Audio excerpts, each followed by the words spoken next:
brought me out. I got a song, and I sing it loud.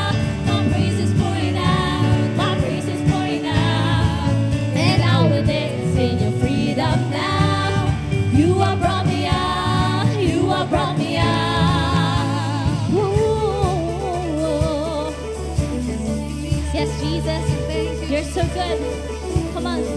Did it heal ya? Yeah. Did it free ya? Yeah. Did it save your soul? Yes. Did it make you whole? Yes, yes. Did it wash you? Yes. Transform you? Yes. Did it redeem you? Yes. And cleanse you? Yes, Did it yes. set you free? Yes. Give you victory? Yes. And He died for Yes. you on Calvary? Yes, yes. Did it give you peace? Yes. Did it give you hope? Yes. When you feel your head, the Holy Ghost. Yes, yes. When you praise Him, Yes. when you worship Him, Yes. when you lift Him high, Yes. when I am mine, Yes. when you lift us down, Yes. when you make it loud, Yes. if you got a song, Yes. somebody shout I got a song and I sing it loud. My praise is pouring out. My praise is pouring out. And now we're dancing in freedom now. You have brought me out. You have brought me out. I got a song and I sing it loud. My praise is pouring out. My praise is pouring out. And now we're dancing in freedom now. You have brought me out. You have brought me out. I got a song and I sing it loud. My praise is pouring out. My praise is pouring out. And now we're dancing in freedom now. You have brought me out. You have brought me out. I got a song and I sing it loud. My praise is pouring out. My praise is pouring out. And now with this in freedom now. You have brought me out. You have brought me out. Yes, Jesus. Truly, Lord, you have brought us out, Father. In Psalm 31, verse 7 to 8, it says there, you have seen our affliction. You have known the distress of our soul. Oh Lord, in your steadfast love, oh God, you are able, Jesus, to deliver us from the hand of our enemies. You are able, oh Jesus, you are able to set our feet in a broad place, oh God. So right now, Jesus, we will come into your presence, oh Lord. We will confide in you, Panginoon, because you are the Savior of our souls.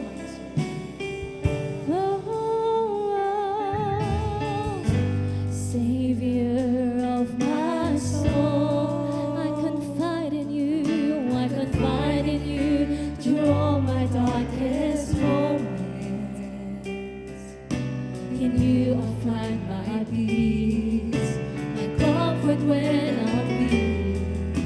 I trust in you through storm and raging sea. You are faithful, you're my God. You're the glory and the lifter of my head. Your light that fills my days leads me in your ways. Forever I surrender all to you. Lord, I live to worship you. My Jesus, you're the only one for me.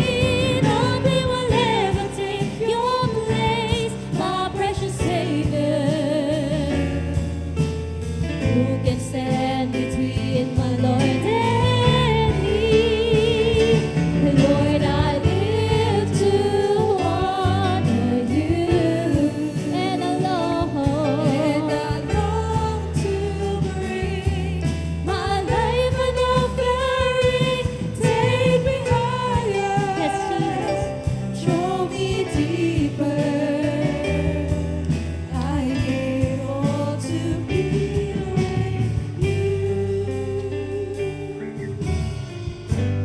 Savior of my soul, I confide in you. I confide in you through all my darkest moments. In you I find my peace. You I find my peace. My comfort when I'm weak. I trust in you through storm and raging sea. You are faithful,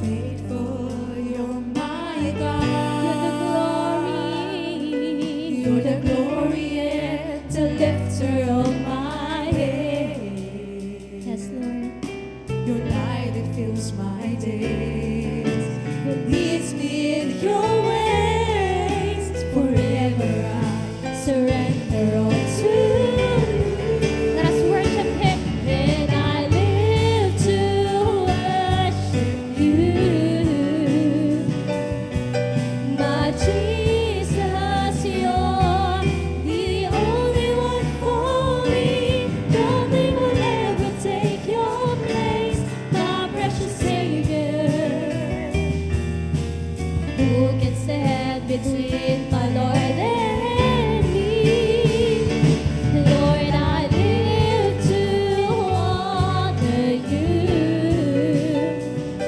and I long to bring my life an offering. Take me higher, draw me deeper. I give all to be with you.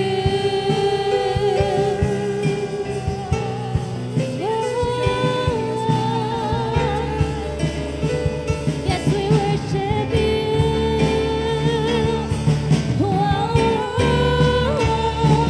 And I live to worship you, my Jesus, the only one for me. Nothing will ever take your place, my precious Savior. Who can stand between my Lord and me? Lord, I live to honor you, and I long to bring my life an offering. Take me higher, draw me deeper. I give all to be with you. You have been so good to me. God, I can't believe how you love me. What a friend you have been. So good to me. Oh God, I can't believe how you love me. What a friend you have been. Sing, I call you faithful, for the promises you kept and every need you met. Lord, I'm so grateful. You were with me every step, and I never will forget. 'Cause when I think of how you blessed me, how your hand has never let me go, you never let me go. You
Nothing compares to you.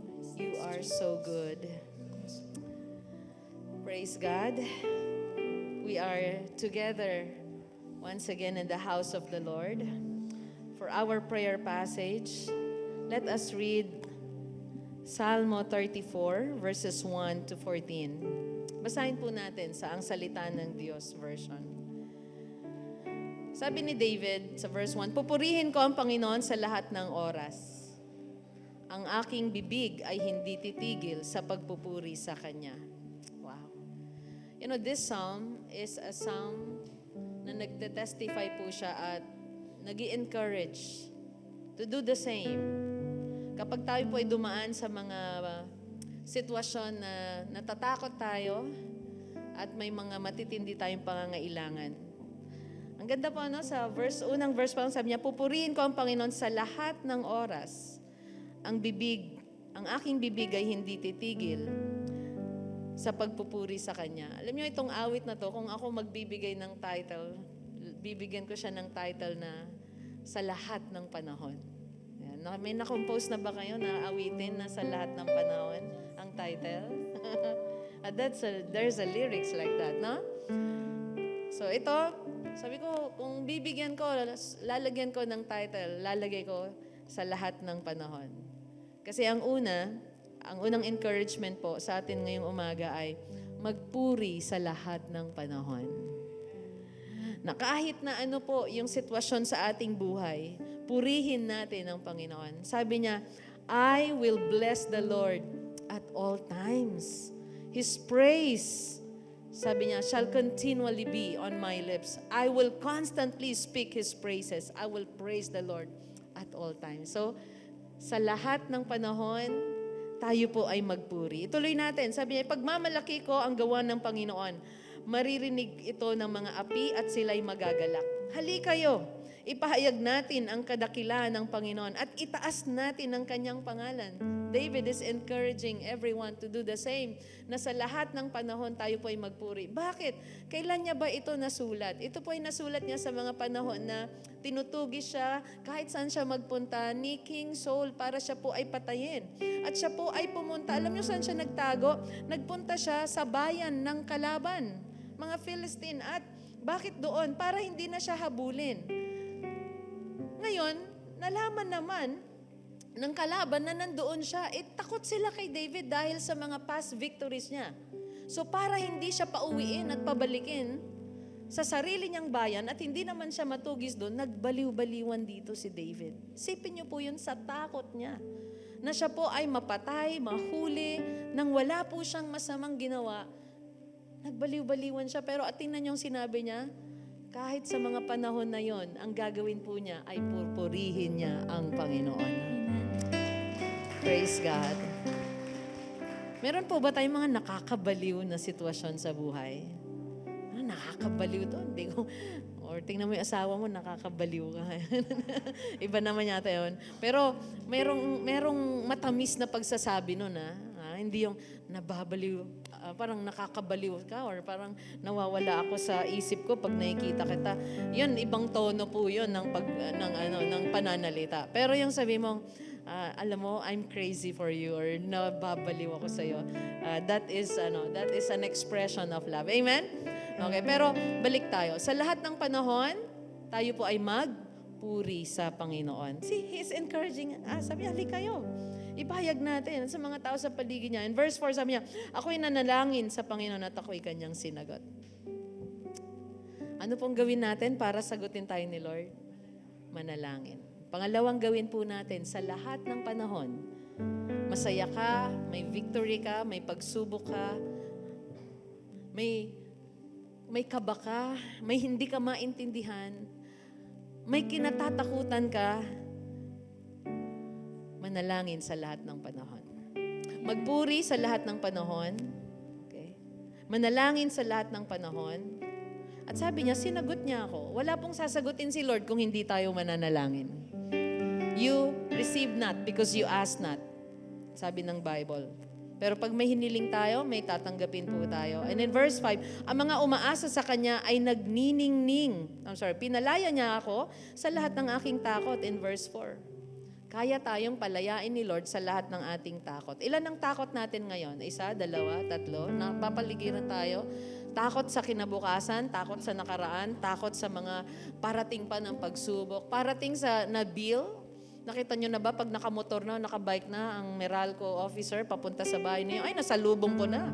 Nasalubong ko na ang nakakatakot na papel. Diba? Kaya tayong tulungan ng Panginoon. Sabi dito ni David, kaya niyang, siya iniligtas at pinalaya.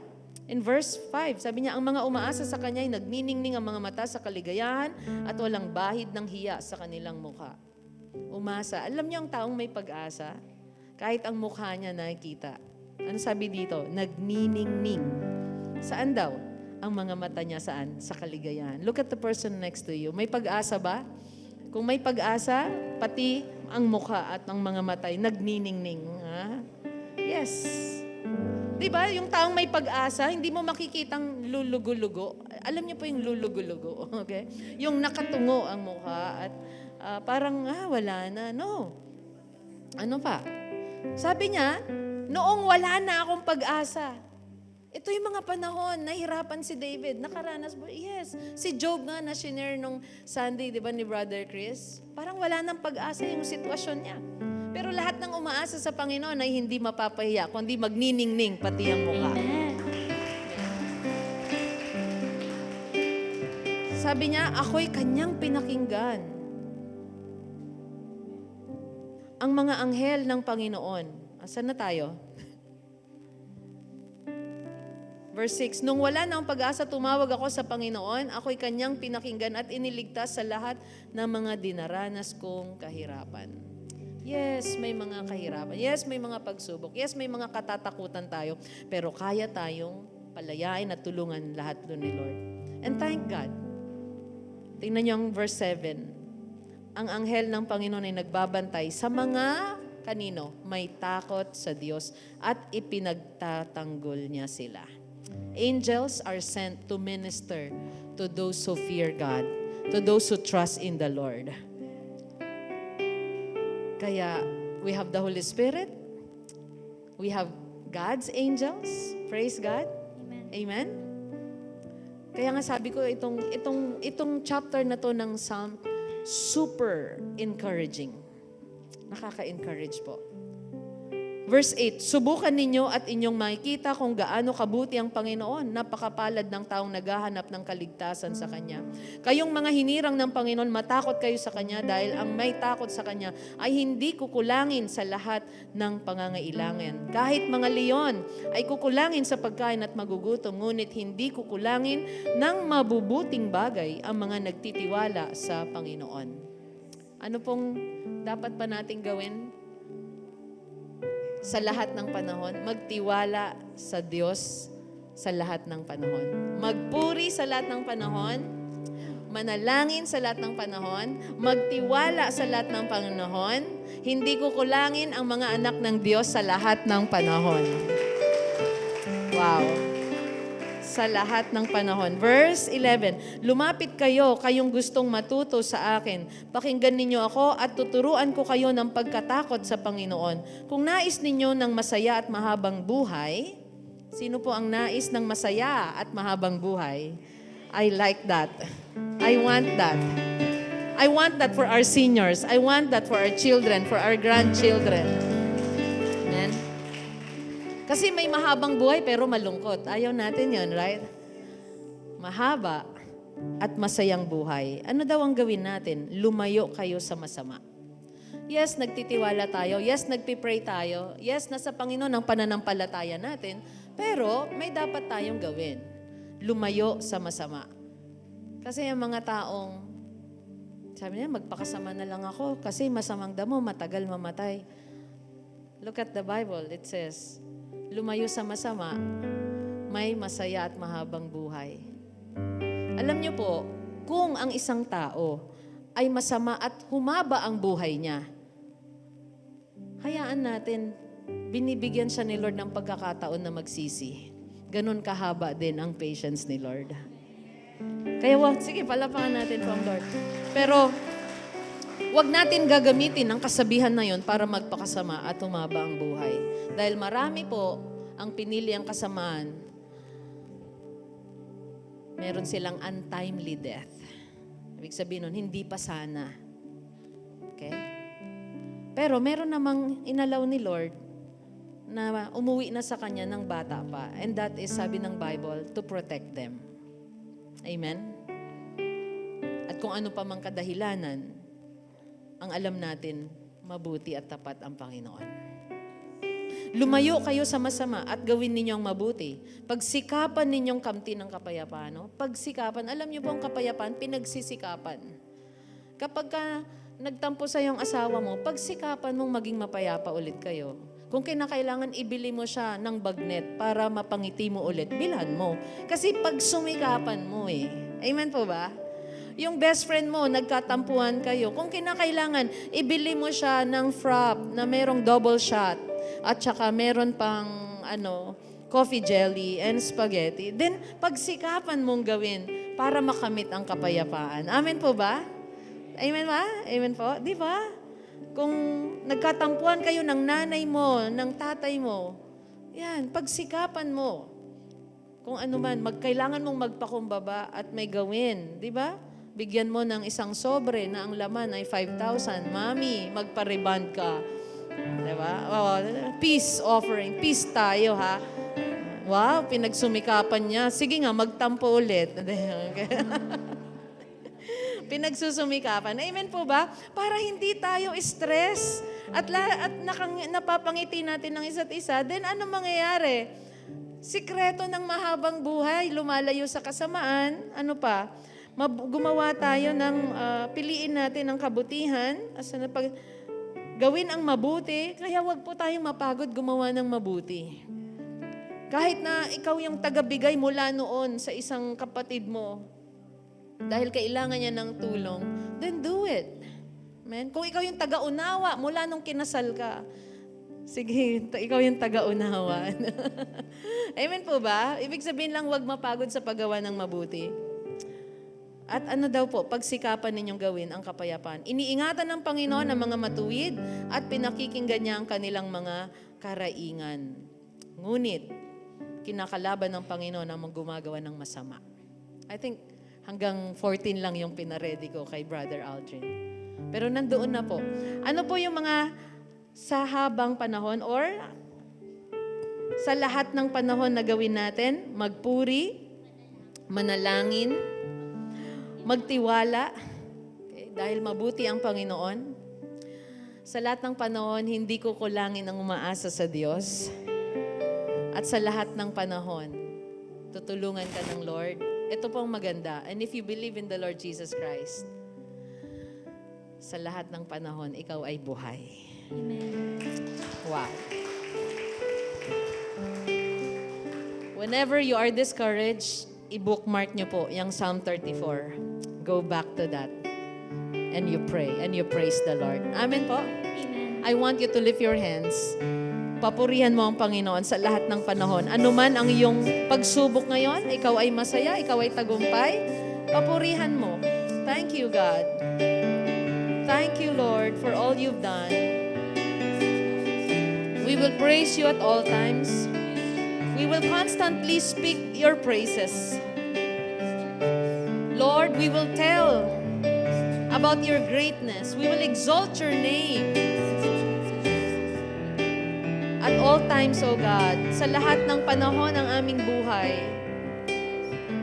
At dalangin ko, Panginoon, maranasan ng lahat ang iyong pabor, ang iyong biyaya, ang lahat ng nagtitiwala sa inyo ay hindi mapahiya. Sa lahat ng may pangangailangan, Panginoon, sa kanilang kalusugan, sa kanilang finances, karunungan, at paglagong espiritual. Lord, I pray those who trust you, who trust in you will experience your power, your provision, and your protection. At tulungan niyo po kami na hindi matakot sa anumang masamang balita. Kami ay manatiling matatag na nakatayo, Panginoon, nagpapatuloy na gumawa ng mabuti at hindi panghinaan ng loob. At ang dalangin namin, Lord, lahat ng matapat sa iyo ay magtagumpay sa lahat ng panahon, lahat ng tumatawag sa inyo at nagtitiwala. At yung mga gumagawa ng kasamaan, Lord, sa aming komunidad, sa aming buhay, sa aming bansa, sa aming trabaho, sa ibang bansa, sa mundong ito. Lord, sila, Panginoon, ang magkaroon ng takot. Sila ang panghinaan ng loob. Sila ang maging matatakotin, Panginoon. But Lord, lahat ng tumatawag at nagtitiwala sa inyo ay magpatuloy na maging matatag at maranasan nila ang iyong biyaya at mamangha kaming lahat sa pagkilos nyo sa aming buhay. Thank you, God. You are our faithful Father. Magpakailanman sa lahat ng panahon, sa iyo kami tatawag at mananalangin. Sa iyo ang aming pananampalataya. Salamat, kayo po ay tapat sa lahat ng mga tumatawag sa inyo. Kayo po ay umiibig sa mga may takot sa inyo.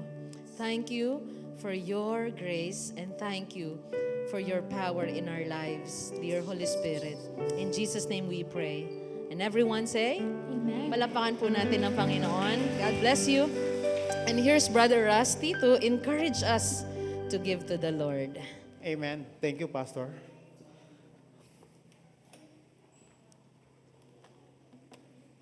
Good morning, church. Para po sa ating pagkakaloob, samahan niyo po akong basahin ng Kawikaan 13, verse 11. Ang sabi po dito, ang kayamanang nakuha sa pandaraya ay madaling nawawala, ngunit ang kayamanang pinaghirapan ay pinagpapala. Ang karunungan ay laging nagtuturo ng katotohanan sa buhay at kung ano ang mabuti at kung ano ang tama. Nalulugod sa Diyos, ang nalulugod ang Diyos. Ang pinakadakilang pagpapala ay palaging nagmumula daw po sa pagsunod sa Diyos at karunungan. Gaya ng mga taong walang takot, gumawa ng hindi tama sa kapwa at sanay mandaya sa anumang larangan ng pagkakakitaan, sa uli po daw ay mapapahamak sila. Hahantong sila sa kapahamakan. Nakakalungkot pong isipin na may mga taong sa panahon natin ngayon na nabubuhay na di alintana ang posibleng kahantungan ng kanilang mga pandaraya. Sabi ko nga, nakakalungkot isipin na nabubuhay pa ang mga ganitong gawain hanggang sa ngayon. Isang pangit daw po na halimbawa ay mga construction o kontratista. Corruption po kasi ang pinanggagalingan nila.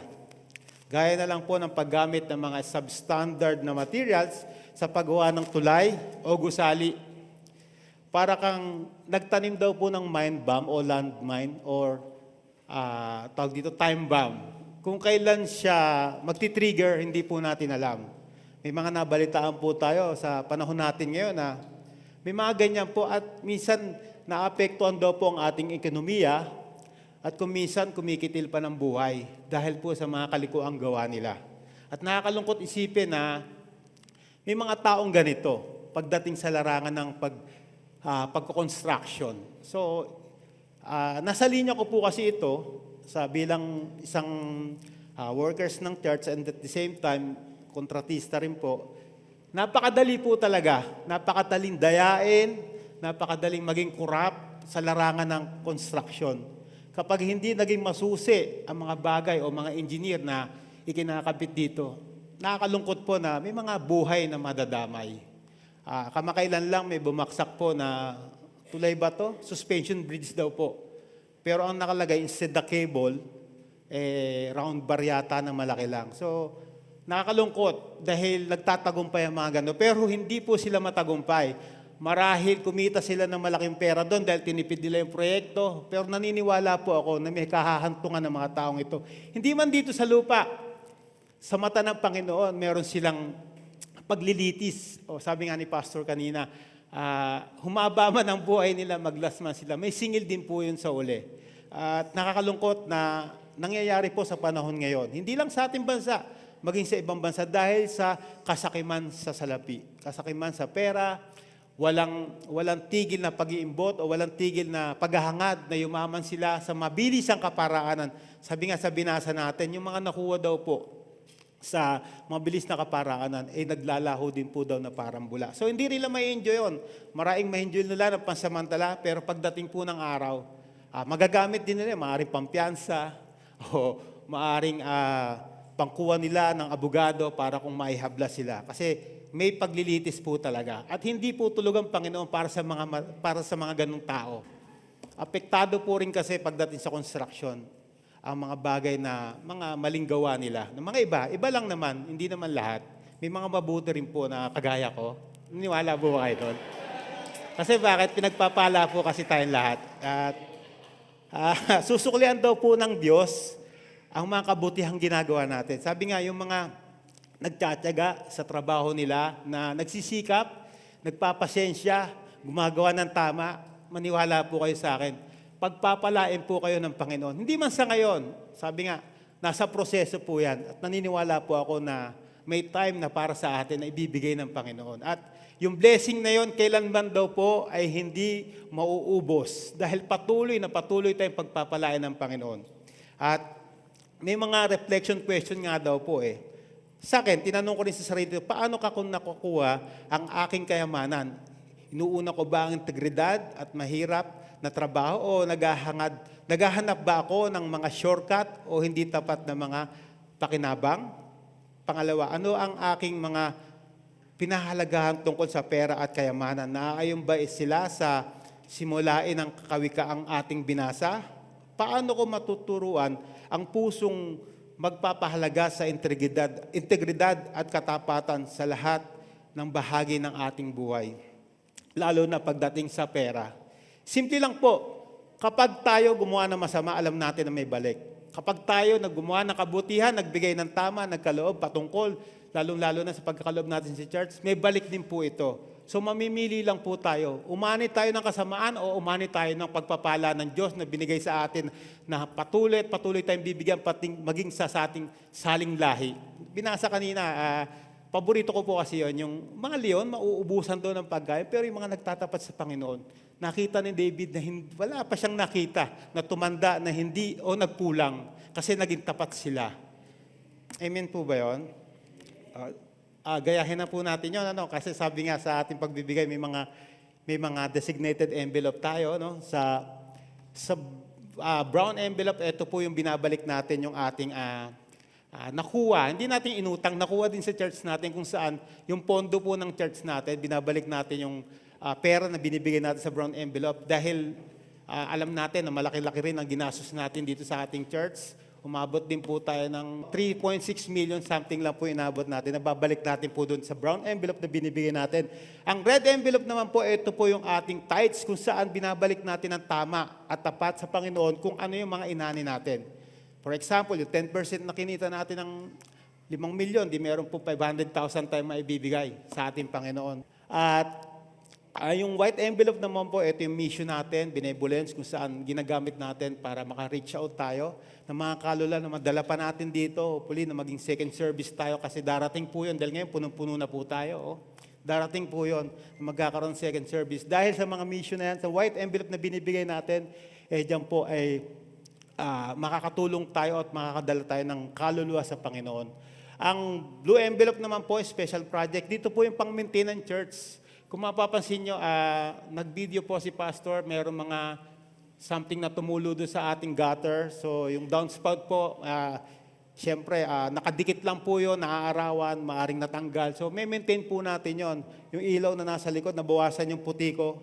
Dahil kulang po dalawa to. Mine-maintain po natin yan. Kailangan po natin ibagbigay dyan para sa maintenance ng church natin. Atin po ito. Pagyamanin natin ang ating church, pagbutihin natin pagkaloob, para nang sa ganun lumago pa tayo patuloy sa ating gawain na iniatang sa atin ng Panginoon. Okay po ba yun? Okay. At nakakatuwa po, palakpakan natin ng Panginoon. Isang malakas na palakpak, tumayo na po tayo para manalangin. Bakit?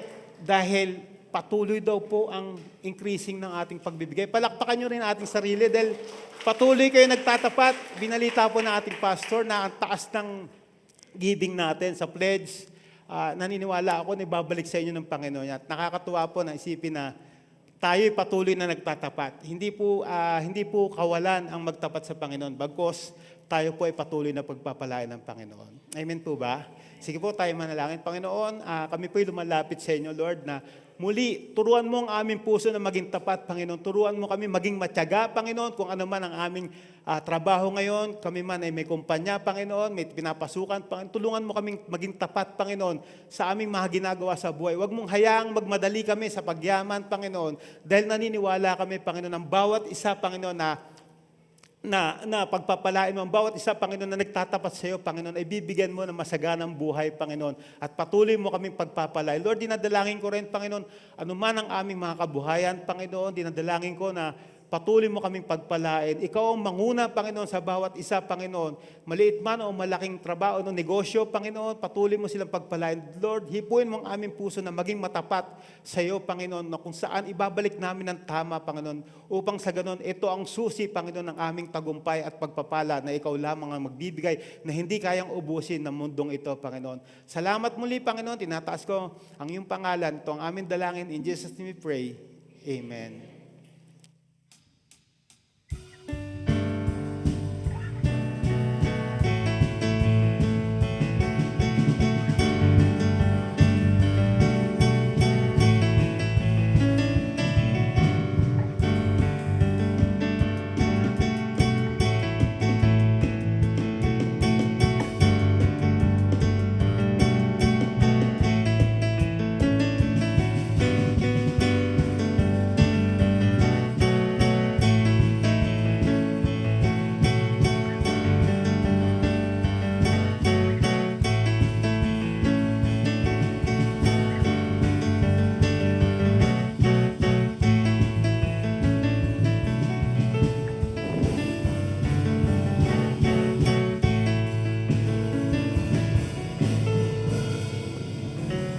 Good morning everyone. Palakpakan po natin ang Panginoon. Napakagandang araw ngayon ng Sunday. Ang sarap pong makita ang lahat sa atin ay narito. Si Amo po ay palaki ng palaki, pataba ng pataba. Hindi ko pa rin alam kung bakit siya pataba ng pataba. Pag tinatanong ko siya kung bakit siya tumataba ng lalo, tumitingin siya sa akin ng masama. Parang may gusto siyang sabihin sa mga mata ko, no? Pero nakakatuwa po dahil ang sarap-sarap ng tawa niya. Andun na siya sa stage na yon. Na kahit minsan ay napupuyat kami, ay talagang ang sarap na makita ng mga tawa niya. At si Mami po, although may konting sakit sa kanyang wrist, ay she's doing a great job. So, praise God po. Today, I'm here in front of you to talk about our sermon title, Hiding in Plain Light. Sa mga familiar sa phrase, it's usually called hiding in plain sight.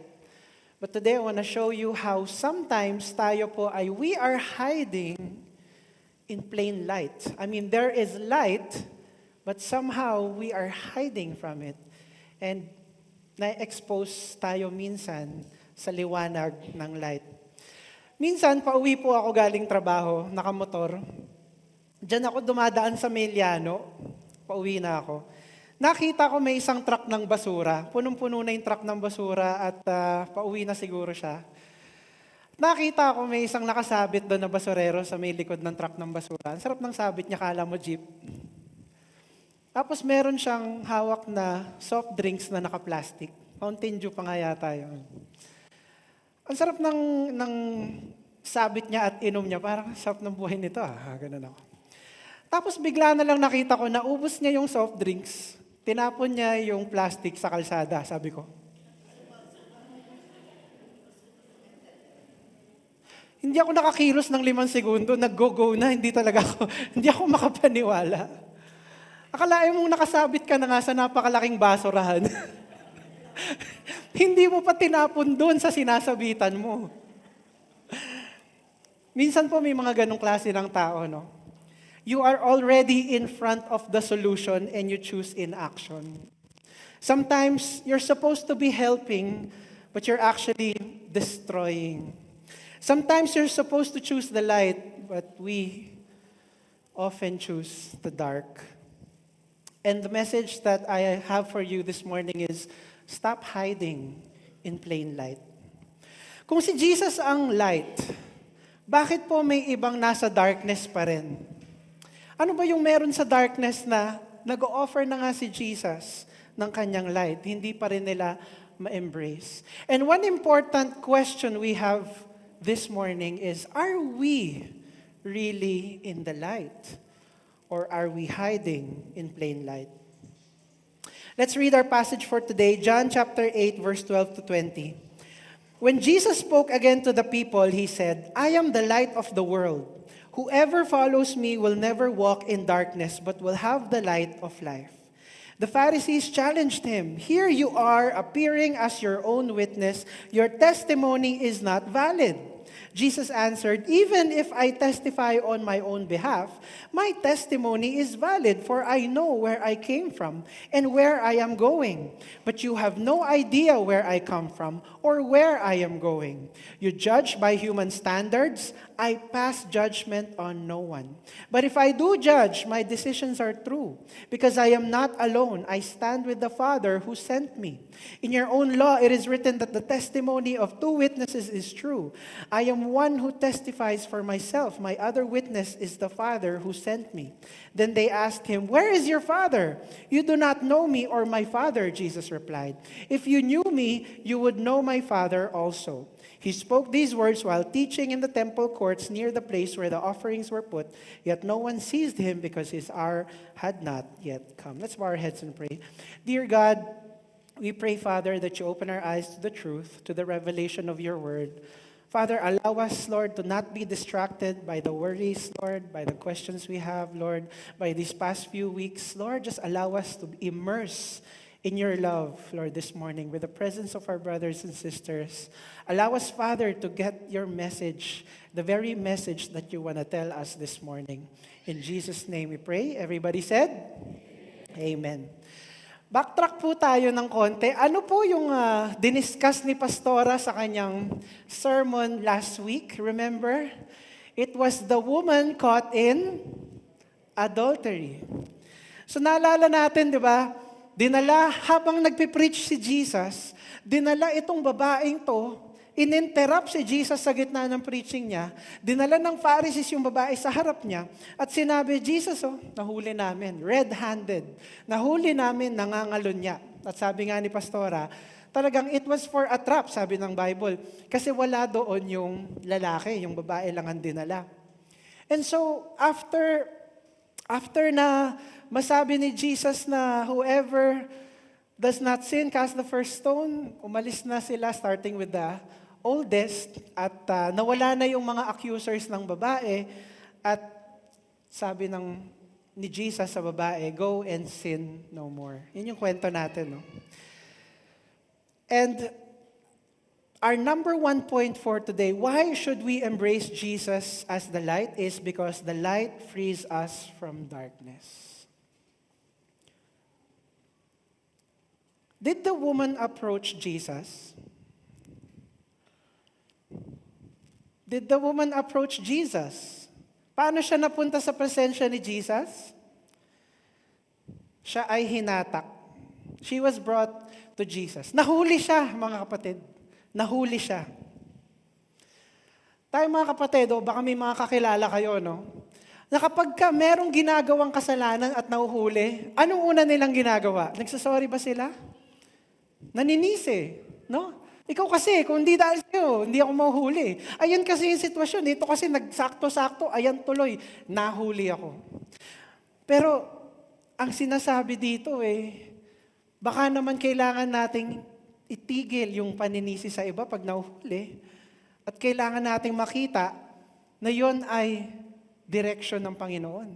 Alam niyo mga kapatid, pag lagi tayo nagkakasala, baka dapat na tayong mahuli. Pag merong mga kakilala tayong laging nasa kasalanan, pinagpe-pray nila, sana talaga, itong kasalanan na to, mawala na sa akin. Sana talaga, sa tulong ng Panginoon, alisin ito. Baka naman, sinasabi lang natin yun, pero paulit-ulit pa rin yung kasalanan, at baka dumating sa point na mahuli tayo. Mga kapatid, pag pinagpapatuloy pa rin natin yung kasalanan yun, pwedeng one day mahuli tayo. Amen? And you know what? Minsan kapag Lapit ng lapit ang isang tao. Kuya Chris, pag-pray mo ko. Sige na, ayoko na tong kasalanang to. Please, sana mawala na tong kasalanang to. Bakit mo inuulit, brother? Anong problema? Tanggalin mo na lang yung kasalanan. Hindi nga, ang lakas ng temptation. At kapag sobrang tagal na ng kasalanan na to, mga kapatid, baka ang prayer na natin, sana mahuli ka. Tignan mo yung babae, nung nahuli, nagbago. Hindi ba't mas maganda pang mahuli at ma-redirect ni Lord sa tamang daanan kaysa naman hindi ka nahuli, nakapagtago ka, pero on Judgment Day, where will you end up? Mas gugustuhin ko na hulihin ako ni Lord. I-expose ni Lord ang kasalanan ko in the middle of the light that comes from Him.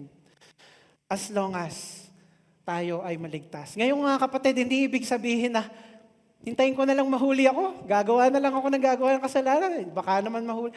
Mga kapatid, this is a reminder to stop ano man ang ating ginagawang hindi maganda para hindi na tayo umabot sa point na mahuli. Or iwasan na ang bagay na yon. Amen? Sabi mo nga sa katabi mo, uy, wag ka pa huli. Ay, mali. Uy, tigil mo na yan pala.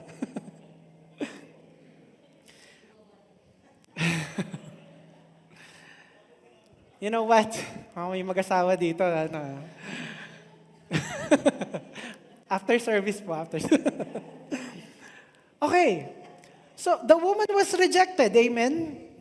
Rineject siya ng tao dahil sa kasalanan ginawa niya. But Jesus had another way para yung rejection niya ay may ayos. You see, rejection by man is redirection by the Lord. Amen? And sometimes you may feel in your life na there is rejection here. I don't know why. I don't know why, bakit itong plano kong ito, na dapat nandito ako, why suddenly has it stopped? Why suddenly is it not working? What is this wall I am going through? Kapatid, it may be rejection from others, but it is really a redirection by God. Amen? Naniniwala ba tayo God is our guide and light sa lahat ng pupuntahan natin? Then this is what we should think of. Every rejection, every wall, let's praise God still. Amen? Kasi kapag reklamo tayo ng reklamo, Lord, ito na naman, yung wall na naman, Lord, hindi ko na naman natuloy. Well, it's a redirection. And that's why we should praise Him still. Let's look at verse 12. Sabi dito, when Jesus spoke again to the people, He said, I am the light of the world. Whoever follows me will never walk in darkness, but will have the light of life. So, nakita natin sa verse 20, nangyayari to doon sa lugar na treasury area ng temple. At ito yung lugar kung saan tinatawag na Court of Women. So, kung makikita natin dito sa diagram na ito, yung Court of Women yung nasa red circle or square. Within the temple, dito lang sa court na to, allowed ang women, kaya siya Court of Women, kasi dito na yung mga pare, yung mga...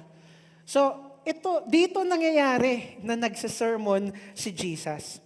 And it just so happened, dito sa binabasa nating verse 12, kakatapos lang ng Feast of Tabernacles. Sabi mo nga, Feast of Tabernacles. Anong ibig sabihin nun? The Feast of Tabernacles is a commemoration ng pag-guide ni Lord ng Israelites throughout the desert. At yung guiding force ni Lord ay yung pillar of light. Naalala niyo yun? Pillar of light. Mga kapatid, nakapunta na ka sa disyerto? Sino mga nakapag-abroad na? Middle East. Siguro naman, no? Nakita na natin yung disyerto.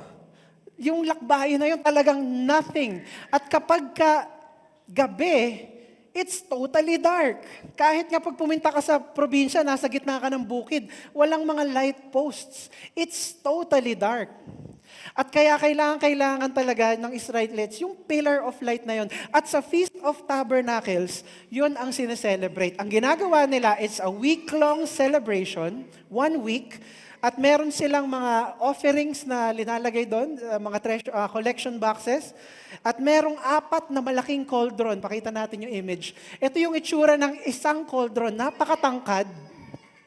At kung mapapansin nyo, may ladder yan. Kasi inaakyat yan ng mga priest para sindihan. Parang yung cauldron sa Olympics siguro. Pero ito, napakataas na cauldron at kailangan sindihan.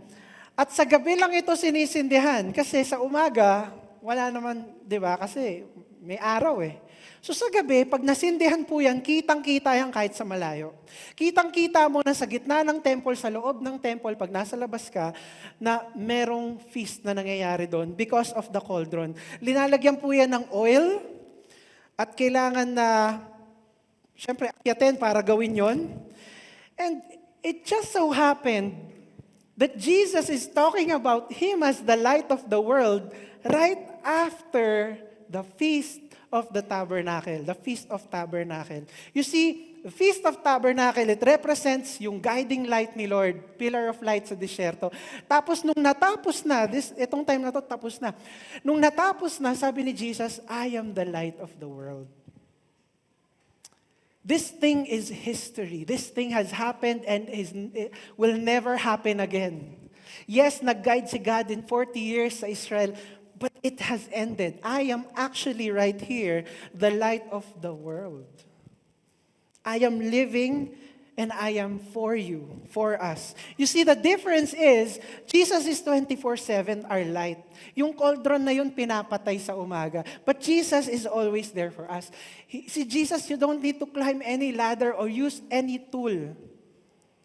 He is always available for us. You don't need to put oil for Jesus. He is actually the anointing oil. He gives us the anointing oil. Amen? And you know, kapag sineselebrate nila yung Feast of Tabernacles sa loob ng templo, located lang yung apoy within the temple. Jesus is for the world. And that is what I want to show you today. You know, I think it was 2018 ba, Pastora? We went to Dubai. And meron kaming ginawang activity. It's called Desert Safari. Are you familiar? May mga nakapag-desert safari na ba dito?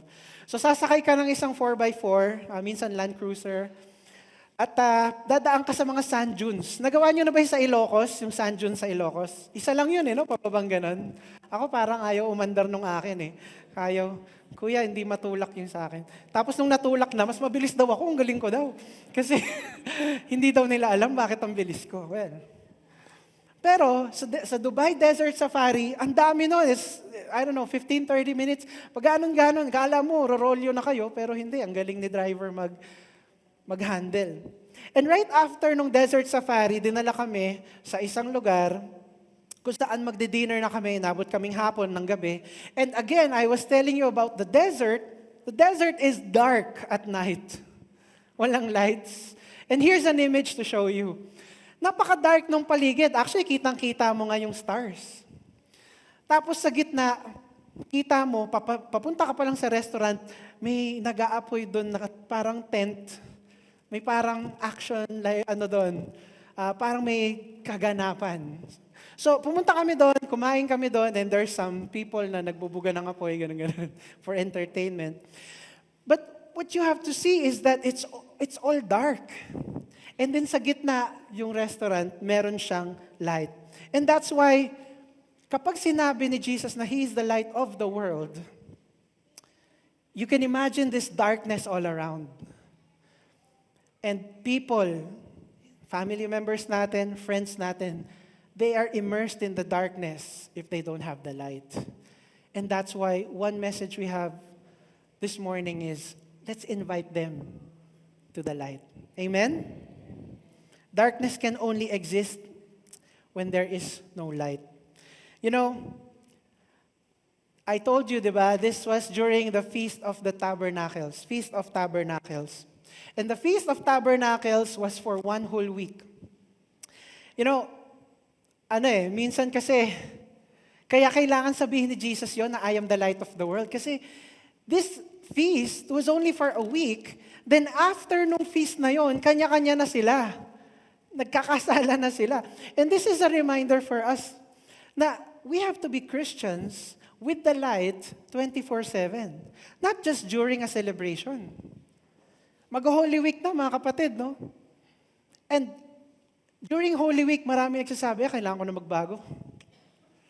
Ay, kailangan mabait muna ako. Kailangan sumunod muna ako kay mama, kay papa. Di ba, mga kabataan? Kahit Holy Week lang, please naman. Minsan parang iniisip natin, uy, Pasko.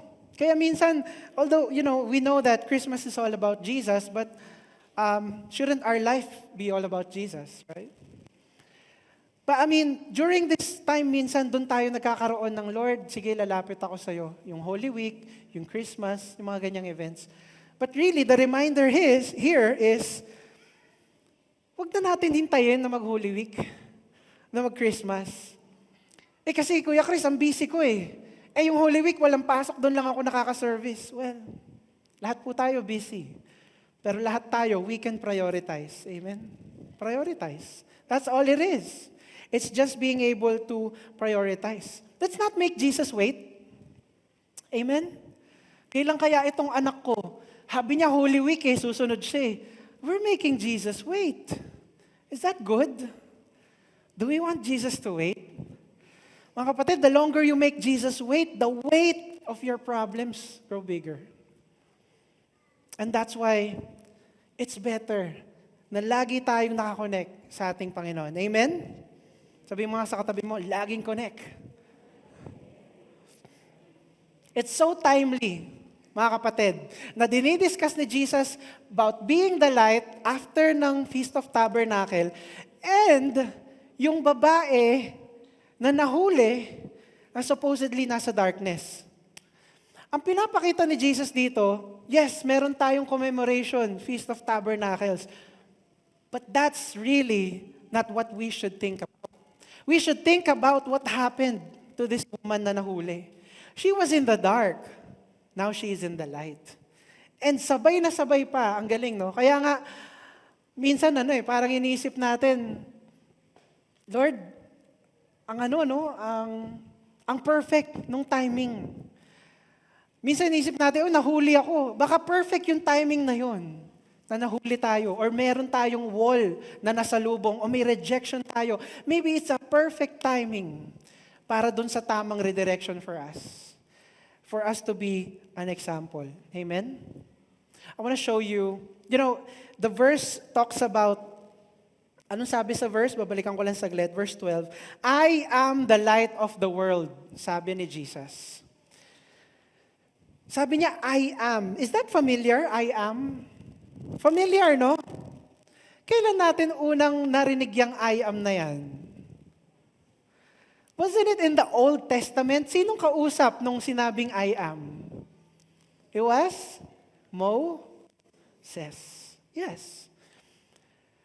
Lord, sabi ni Moses, pinapagawa mo to na bumalik ako sa mga Israelites at sabihin na gusto mo silang lumabas. Pero anong sasabihin ko? Sino ka, Lord?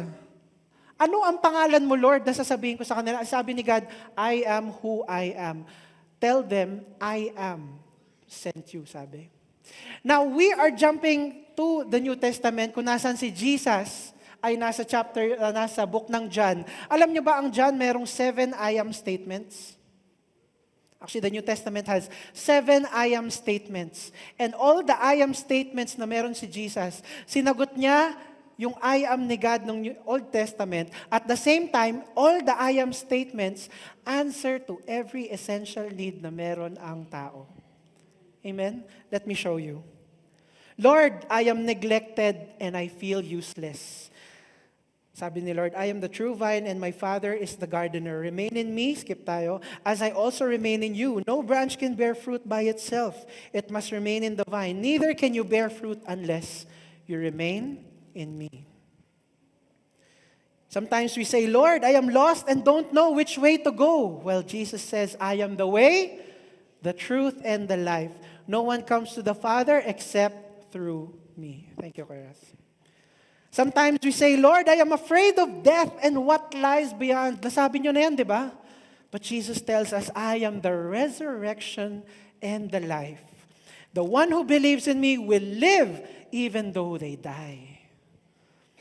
Sometimes we call to the Lord, Lord, I am empty inside despite my successes. Jesus tells us, I am the bread of life. Whoever comes to me will never go hungry, and whoever believes in me will never be thirsty. Sometimes you come to the Lord, Lord, I am weak and can't fight for myself. I am the good shepherd.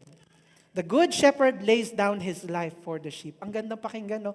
And in fact, he did lay his life down for us. Lord, I am abandoned and have no one to turn to. I am the gate for the sheep. Whoever enters through me will be saved. They will come in and go out and find pasture, blessings. And lastly, Lord, I am in darkness and can't find my way. And the verse we are talking about today, I am the light of the world.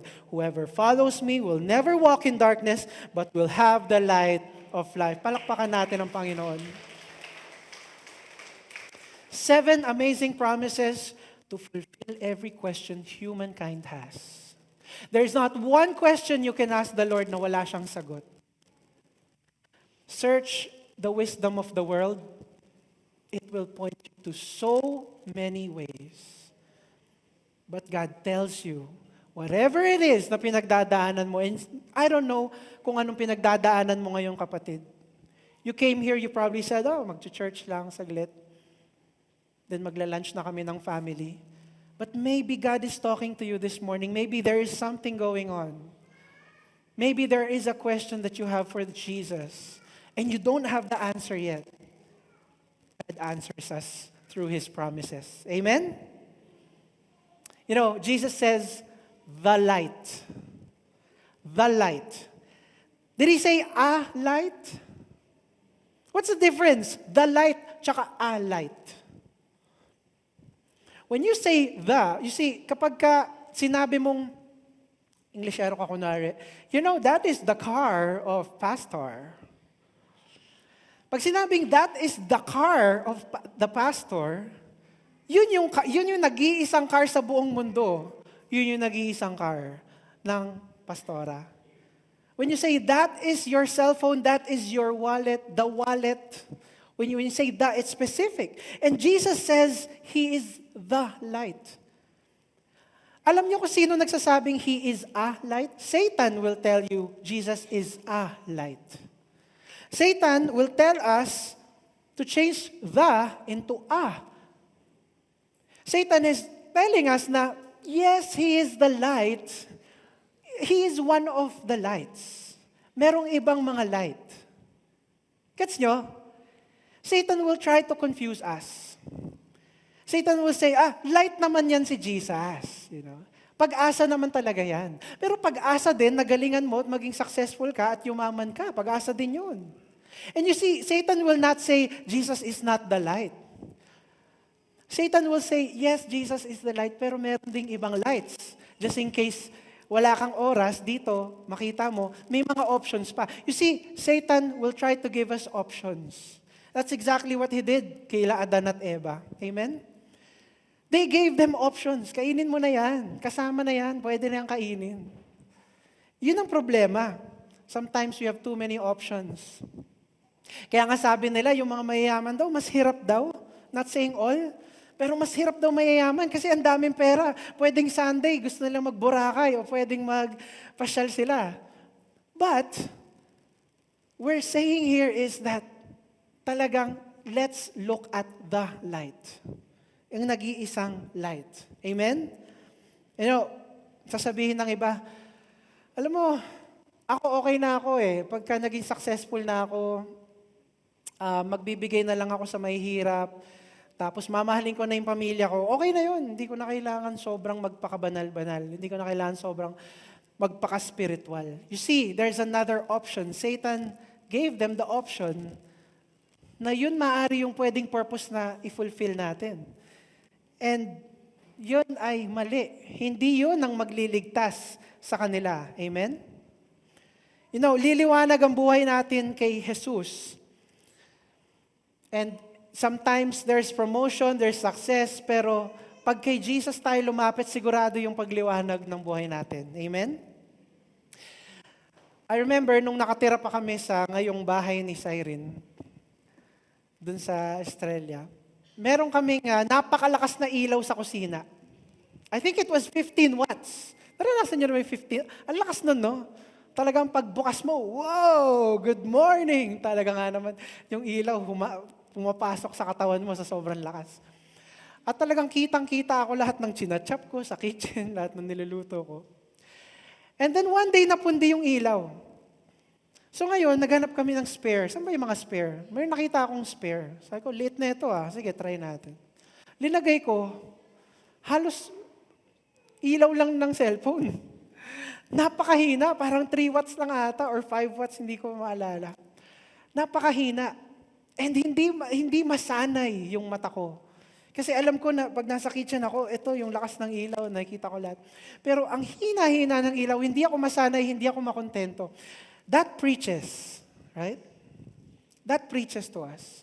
You see, brothers and sisters, kapag sanay ka na sa liwanag na na-emit ni Jesus sa buhay mo, tapos babalik ka dun sa liwanag na peke, alam mo ang difference. And it's not enough. You see, some of us, brothers and sisters, we will try na i-rekindle yung past natin from a relationship, from a friendship. We will try to rekindle yung nangyari sa atin in the past. But you see, our life moves on. Pinaliliwanag ng Panginoon yung ilaw sa buhay natin. And when we try to go back, minsan napapansin natin, the light is just not there. Yung experiences ko dati na ang saya-saya, it's just not enough. And you hear this a lot from mga pastors, mga naging pastors, tapos tumalikod sa Panginoon at nag-try pumunta ng bar, nag-try mag-fellowship sa mga dati niyang kaibigan nung high school or whatever. And they will find it's just not fulfilling. And sometimes even for the workers of the church, it happens. Like you have experienced the work of the Lord in your life, you give your life to ministry and you enjoy it. And then a point comes to your life na parang, napapagod ako, I wanna just rest. And I just wanna do this. And then suddenly, babalik sila sa dating buhay and it's just not satisfying enough. You know why? Dahil pag na-experience mo ang ilaw ng Panginoon, iba ang liwanag sa buhay mo. Iba. Sige, palakpakan natin ang Panginoon. You see the truth more, you see the light more, you can see your path kahit na parang you're not sure of your path. You know that your path is in the hands of the Lord. Amen? Mga kapatid, delight in the one true light. There's only one true light. And it's Jesus. Amen? Number 2, why should we embrace Jesus as the light? The light reveals the truth. The light exposes the truth. Nakikita mo lang ang truth sa liwanag. Kaya nga naman pag nagba-brownout, no? Naalala nyo ba yun? Yung madalas mag-brownout dati? Kabataan ko yun eh. Biglang magba-brownout, tapos, sabay-sabay yung magkakapit-bahay kayo, no? Chorus yun eh. Tapos ang tahimik, yung electric fan, wala nang buga, umiinit, tara, labas tayo. Anong laro sa labas pag brownout?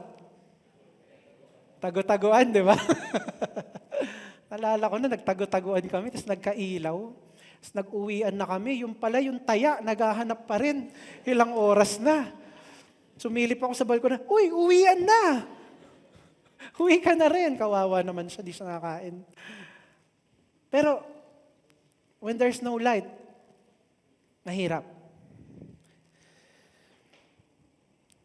Dito, nakalagay sa verse, sabi, basahin na sa 13 and 14. The Pharisees challenged him.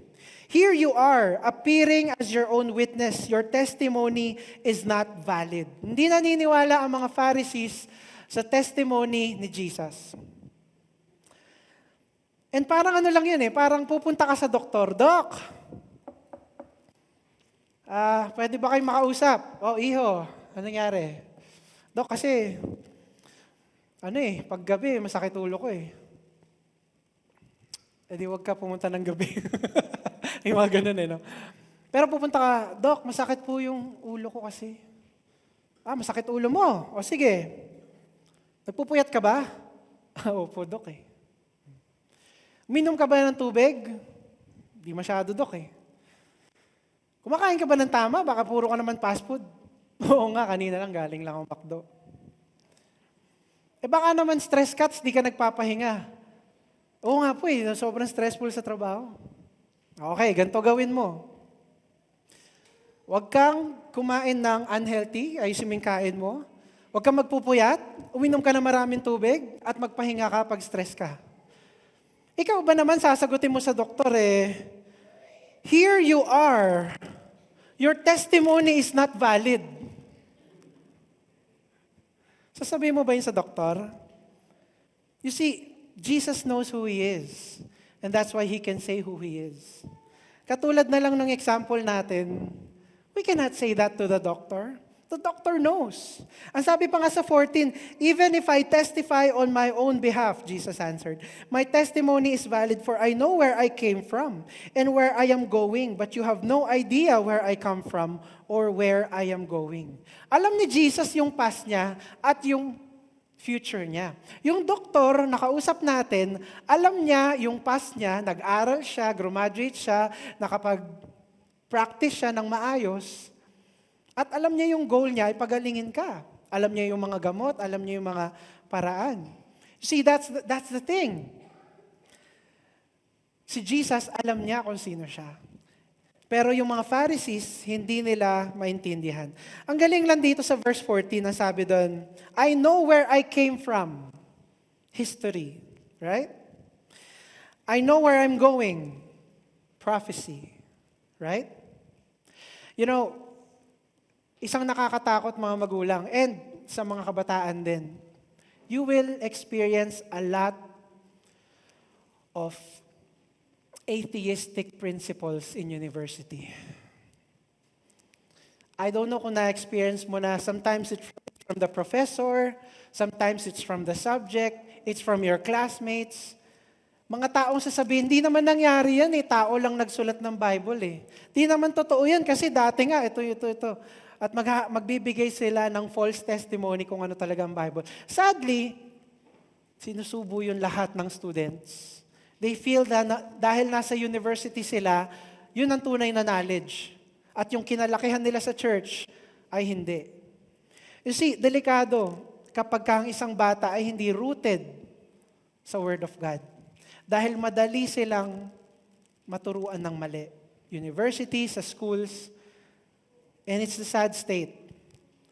Ang university na supposedly tinayo para ang Word of God ay mapalaganap, nagiging ganun na nga. And so, that's why dapat dikit tayo sa Word. Ang mga Pharisees na to, they were disproving everything. Lahat ng ginagawa ni Jesus. Alam niyo bang, nagpakain na nga ng marami, nagpagaling na nga, yung patay, binuhay, tapos ang sasabihin nila, hindi. Show us another miracle. Hindi. Isa pa. Hindi. Sige pa, isa pa. I mean, come on, right? They spend their whole lives disproving Jesus. And that's the problem. We need to improve rather than disprove. Kaysa tumingin ka na mag-disprove sa iba. Kasi kapag dinisprove mo ang tao, you are focusing on them. But if you try to improve yourself, you're focusing on yourself. Amen? Ang mindset minsan ng mga taong madalas mag-disprove, ganun. Hahanap sila ng mali. Hahanap sila ng sasabihin. And they will use it against the person. Kapatid, let's move on from that mindset. It's time to improve. Stop disproving. Amen? Sabi mo nga sa katabi mo, start improving na daw.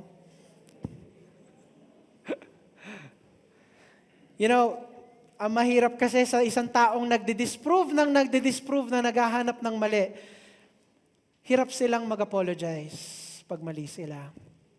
They cannot say sorry right away. Hindi sila makapag-agree na mali sila. At kapag pinoint out nila yung mali mo, hindi naman sila nagbibigay ng solution. They will just say, mali yan. Mali yan. That's it. You see, sometimes yung pagkakaroon ng mindset ng pag-disprove ay nanggagaling sa puso. The bitterness in the heart. Luke 6:45, a good man brings good things out of the good stored up in his heart, and an evil man brings evil things out of the evil stored up in his heart. For the mouth speaks what the heart is full of. Don't trust your tongue when your heart is bitter. There will be times you will feel it. Even if sumusunod ka kay Lord, kapatid, pray for it.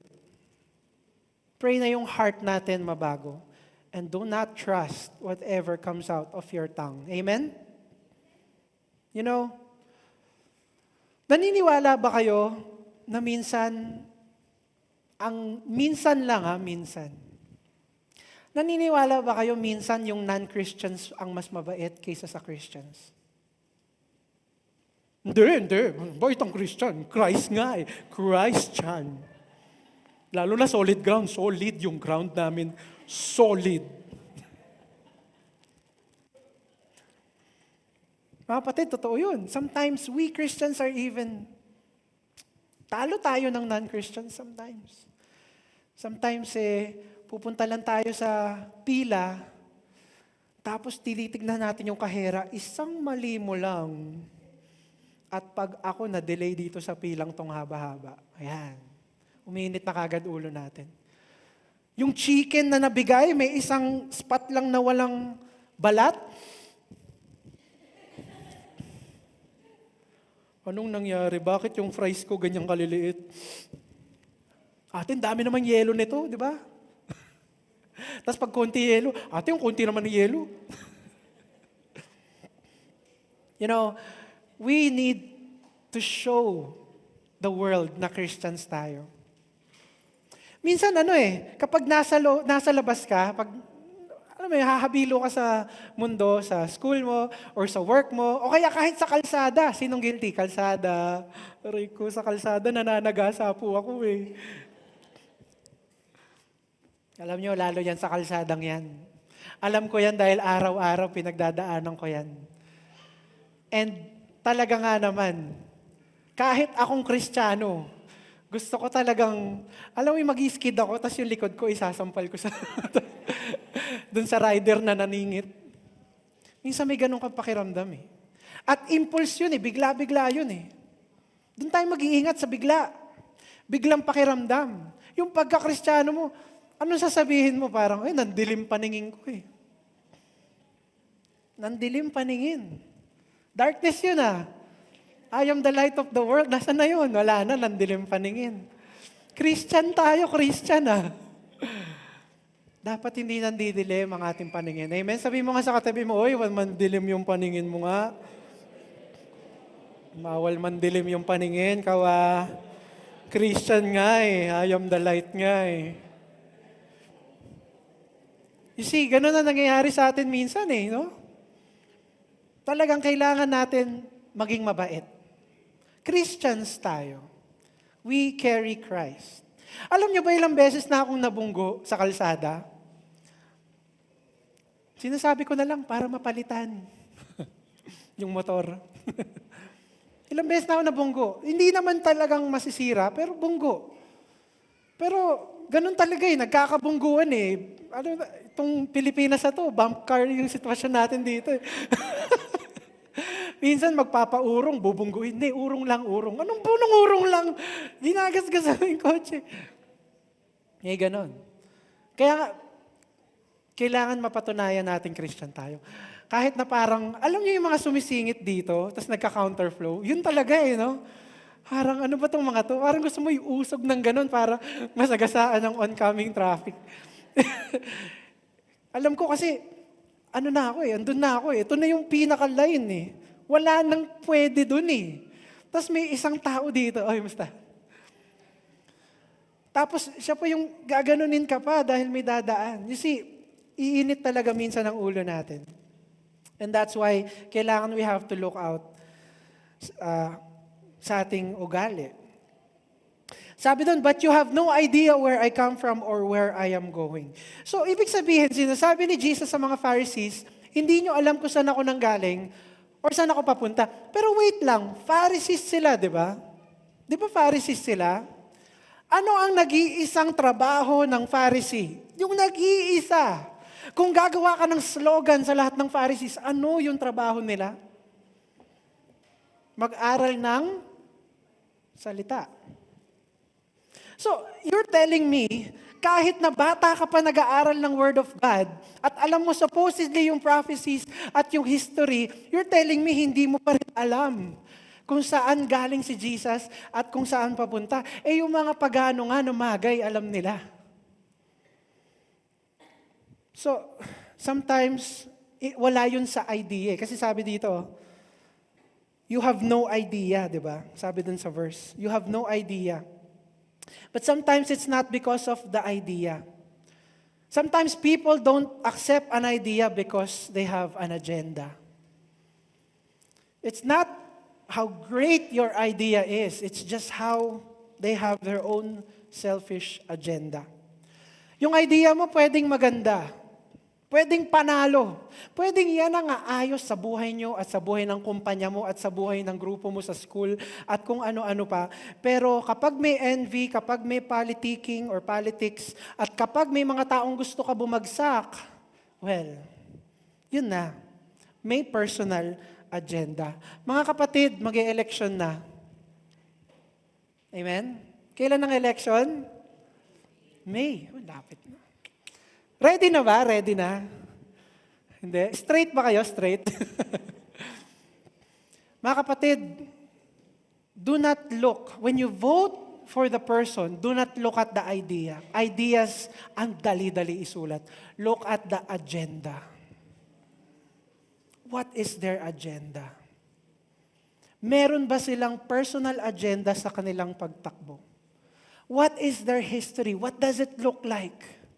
That's what you look at. Ideas, ang dali-dali lang yan. Dali mangako. Di ba mga guys, sino nang pinangakuan nyo, di ba? Tinupad nyo ba? Joke. Di ba? Ang daling mangako. At itong mga Pharisees, ito yung agenda nila. John 11:47-48. Then the chief priests and the Pharisees called a meeting of the Sanhedrin. What are we accomplishing? They asked. Here is this man performing many signs. If we let him go on like this, everyone will believe in him. And then the Romans will come and take away both our temple and our nation. See, they were thinking about themselves. Kahit na si Jesus na mismo yun, mas concerned pa sila sa kanilang comfort kaysa sa katotohanan. Minsan sinasabi natin, minsan sinasabi natin na, kasi ganito, di ba, brothers and sisters in Christ, may mga tao talaga, they do not embrace the light. They rather be in the dark. And you know what, sasabihin nila, si Satan kasi, lagi akong tinetempt. Ang demonyo kasi sa buhay ko, laging nandyan . Alam nyo, baka naman sinasabi na ng demonyo, wala na nga akong ginagawa sa kanya, hindi na nga ako lumalapit . Siya na nga lang gumagawa ng kasalanan. Baka naman sa kakagawa natin ng kasalanan, baka naman yun na yung sinasabi ni Satan. The road to heaven feels like hell, but the road to hell feels like heaven. And that's to say, it's not hell, but it's hard. The road to heaven is really hard. Kailangan tama yung integrity natin. Kahit na gustong-gusto na natin baliin. At kapag naman nandun ka sa road papuntang hell, it feels easy and it feels pleasurable. And that's why we have to keep our guard up. Amen? 1 Peter 5:8, be sober-minded, be watchful. Your adversary, the devil, prowls around like a roaring lion, seeking someone to devour. Ang ganda nung post ng Solid Ground kahapon nata. It's about shield. Were you able to see that? It's about shield. And yun yung ibig sabihin. You keep your guard up. Hindi mo lang bit-bit yung shield, but you actually deflect yung mga tinitira sa atin. And every day, the enemy will try to shoot us with his fiery arrows. Pero kailangan marunong tayo mag-deflect every day. Light reveals the truth. At sila, yung mga Pharisees, magaling sila mag-judge. Sabi sa 15, you judge by human standards. I pass judgment on no one. But if I do judge, my decisions are true because I am not alone. I stand with the Father who sent me. And that's why Christians, we should not judge so quickly. Sa social media, di ba? Ang bilis-bilis mag-judge. May balita na headline lang, yun na yung pinaniniwalaan natin. Hindi natin clinic, di natin binasa lahat. Yung headline o yung news agency, ang dali-dali tayong mauto minsan dahil lang sa headline. Pupunta ka diretso sa comments. Yun yung second mong binabasa, no? The headline tas comments. Sa comments natin matututunan lahat. Tas doon kung ano-ano ng mga comment. Pero let's not judge. Especially yung mga kakilala natin na nagpo-post sa social media. Let us not judge so quickly. You know, sasabihin natin, oh, ako din kasi, ginajudge ako sa social media ko. Ginajudge din kasi ang buhay ko Let's not care about that. No? Alam niyo, si Jesus, people were judging Jesus the whole time na siya ay nagmi-ministry. Ginajudge siya. And what did Jesus do? Wala. He just went on to do His ministry. Ganun tayo, no, mga babae, no? Halimbawa, may dalawang manliligaw. Ano yung mas gusto mo? Yung mayaman o yung mabait? sa mga may multiple manliligaw dito, sino ba? Di ba may mga ganun, ano? Parang minsan, ginajudge mo sa nakikita mo. Yun yung ginagawa ng Pharisees Ginajudge nila sa nakikita nila. Naalala niyo si Lot? Hindi si Nailot. Si Lot na asawa hindi si Abraham. Pamangkin kasi ni Abraham. Yun. So si Lot, sabi ni Abraham, sige mamili ka, saan mo gusto pumunta? Sabi ni Lot, okay. Dito mukhang maganda. Dito mukhang wala. Pero dito mukhang maganda. Sabi ni Abraham, kasi malapit ka dyan sa Sodom and Gomorrah. Hindi na ito nakasulat sa Bible. Pero kilala na yung pinili ni Lot na lugar, malapit talaga sa Sodom and Gomorrah. Pero si Lot sabi niya siguro, okay lang, hindi naman ako magjo-join Narinig yan? Hindi naman ako magjo-join Andun ako, katabi, pero hindi ako magjo-join. Mga kabataan, nasabi niyo na ba yun minsan? Hindi naman ako nagjo-join sa kasamaan na ginagawa nila. Mga kaibigan ko lang sila. Hindi ako nakikisama. Talaga. Let's take a closer look kung talagang hindi tayo nakakasama. Kasi darating ang point, meron kang magagawa with them. Makakasama talaga tayo kapag dumikit tayo. And that's why, yung judgment natin, kailangan natin ayusin. Naalala niyo yung bleeding woman? Yung bleeding woman, she was bleeding for how many years? 12 years. Nasa kalsada siya, dun sa dinadaanan ni Jesus, pero wait lang, preno muna. Hindi ba kapag may monthly period, sabi doon sa Leviticus, wala ka dapat sa loob? Anong ginagawa ng bleeding woman sa loob? Dapat nasa outside siya ng camp. Wait lang. So ngayon, si bleeding woman nasa kalsada pa, pinagkakaguluhan si Jesus, nagko-crawl na siya dahil hindi na siya makapasok, tapos nahawakan niya yung laylayan at doon napatigil si Jesus, who touched me. Tapos sabi ng disciple, ang dami-dami tao dito. Anyone could have touched you. No. Power came out of me. Who touched me? And then na-meet niya yung babae. Your faith has healed you. Di ba? Yun ang nangyari. And yung babae na-heal. You see, sa panahon nila, nagbe-bleed yung babae, sa judgment nila, you're not supposed to touch the woman. Because any clean person who touches the woman will become unclean. Jesus is the only one who can touch an unclean and they will be clean. Palakpakan natin ang Panginoon. You see, yung mga tao, ang judgment nila, do not touch the unclean kasi mag-unclean ako. But no, Jesus, in that time, with all the laws na pinaniniwalaan nila, binigyan niya ng focus yung babae, hinil niya, the unclean was clean. And this is the message for us this morning. Amen? Are you hiding in plain light? Do you feel that you're unclean?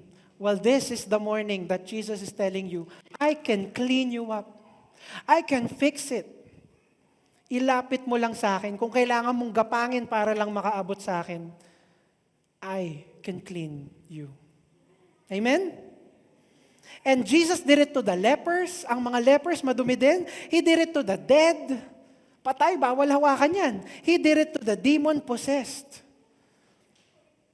Kaya, alam niyo po, minsan sinasabi natin, balik tayo dun sa babae na nahuli. Nahuli siya, di ba? Dinala siya sa harap ni Jesus. Nagsisi ba yung babae kaya siya nandun? Hindi, nahuli siya. So, ibig sabihin, kung hindi siya nahuli, hindi siya magbabago. And minsan, ang bilis natin mag-judge kay Jesus, Lord, ba't yung pinsan ko hindi mo inisip? Lord, ba't yung nanay ko, ba't yung tatay mo hindi mo inisip? Lord, bakit yung kamag-anak ko hindi mo inisip? Itong babaeng to, sa gitna ng kasalanan niya, dinala sa harap ni Jesus, sa presensya niya, siya ay nakalaya. Wala pang pagsisisi yung babae sa gitna ng kasalanan, binago ni Jesus. Let us not judge Jesus na wala siyang pakialam sa mga kamag-anak natin, sa mga mahal natin sa buhay. Never say that. Because He always thinks about them. Sa gitna ng kasalanan ng babae, inalaw ni Jesus na malinis siya. And let me present to you Romans 5:8. But God shows His love for us in that while we were still sinners, Christ died for us.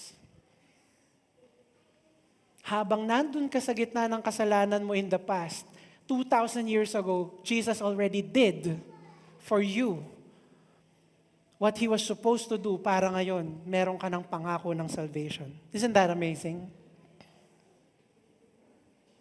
Lastly, why should we embrace Jesus as the light? The light leads us to the Father. The light leads us to the Father. You know, yung sinasabi dito ni Jesus kailangan may testimony ng dalawang witnesses. Yun ang sinasabi ng mga Pharisees. Pero ang ginawa lang ni Jesus sinabi niya, dalawa kaming witness. Ako at ang tatay ko. Ang tanong pa nga ng Pharisees, asan ang tatay mo? Ang hinahanap ng Pharisees, yung earthly na tatay ni Jesus. Pero Jesus was talking about God as His Father. It's important na meron tayong access to our God. You know, simula nang si Adan at Eva ay nagkasala, the access was cut. But because of Jesus and what He did, we now have access to God. Amen? So, brothers and sisters, do you want to be in the light? Sabi mo sa katabi mo, let's be in the light. If you want to be in the light and you want to know who Jesus is, napakasimple. Study the Word, meditate the Word, love the Word, live the Word. Be faithful in our daily devotions. Huwag tayong magsawa. Ay, napakinggan ko na yun last year. No, huwag tayong magsawa. That is our devotion. Kung yung mga ibang religions nga, meron silang panata na everyday ginagawa, why not for Jesus? This is your panata. Not routine, not tradition, no. This is your dedication. Nagagawin mo to every day. Kahit na minsan wala ka naiintindihan, kahit na minsan wala kang time, you just do it. You know why? Because you love Jesus. Amen? Let's be faithful in our daily devotions. Be hungry for the Word. Let's be hungry for the Word. Let's absorb the Word, not the world. Observe the world, but absorb the Word. Amen? Sabi mo nga sa katabi mo, observe the world, but absorb the Word. Ganyan dapat tayo. While we walk this planet, while we walk Earth, we should just be observing what the world does while absorbing everything the Word has for us. Amen? That is how you win. That is how you become victorious. Amen? And to conclude, alam nyo, nakakatuwa kasi one of my most favorite na example sa Bible ng pagmamahal ng Panginoon is from the story of the prodigal son. Do you remember the story of the prodigal son?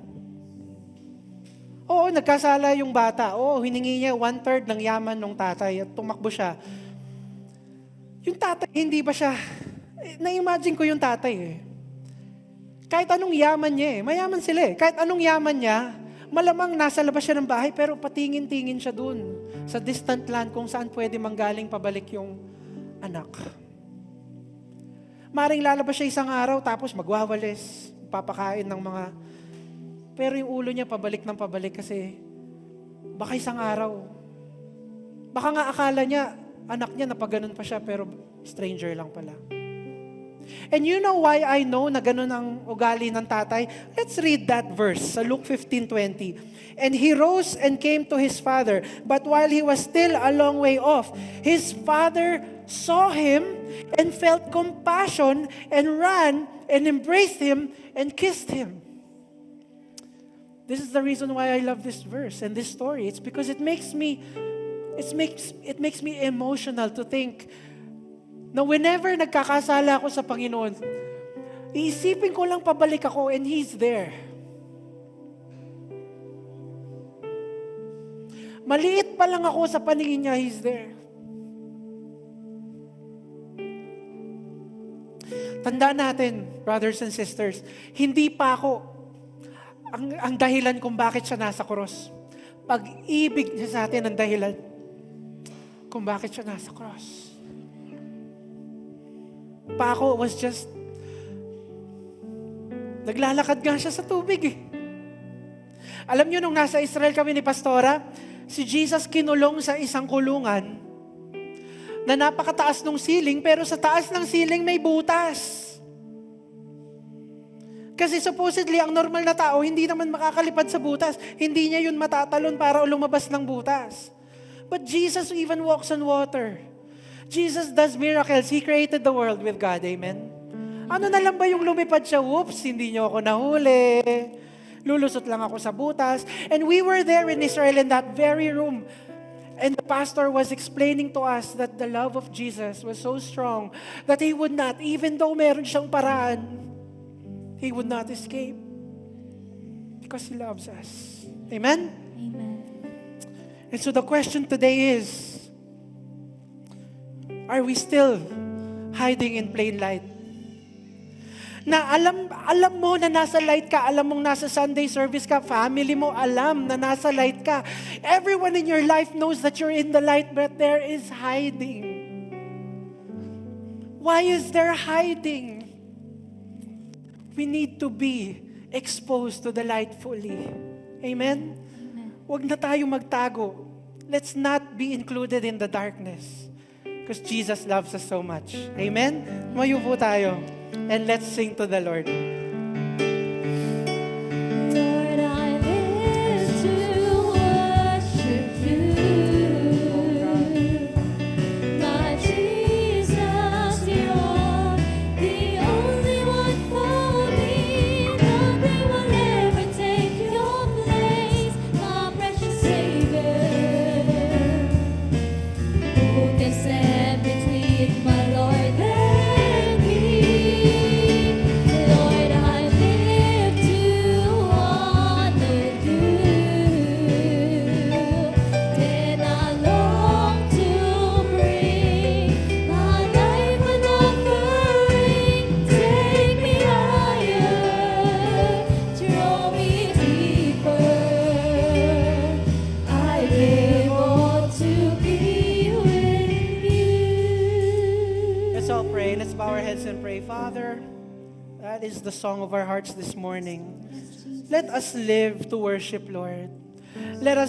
Do not allow that we live to hide and hide and hide, Lord, at magpatuloy sa darkness na gustong-gusto ng kaaway na ginagawa namin. Father, it's enough, Lord. Right now, this morning, we are telling you, Lord, we wanna just stop hiding, Lord. Lord, expose us, Lord. Bago kami mahuli, Panginoon.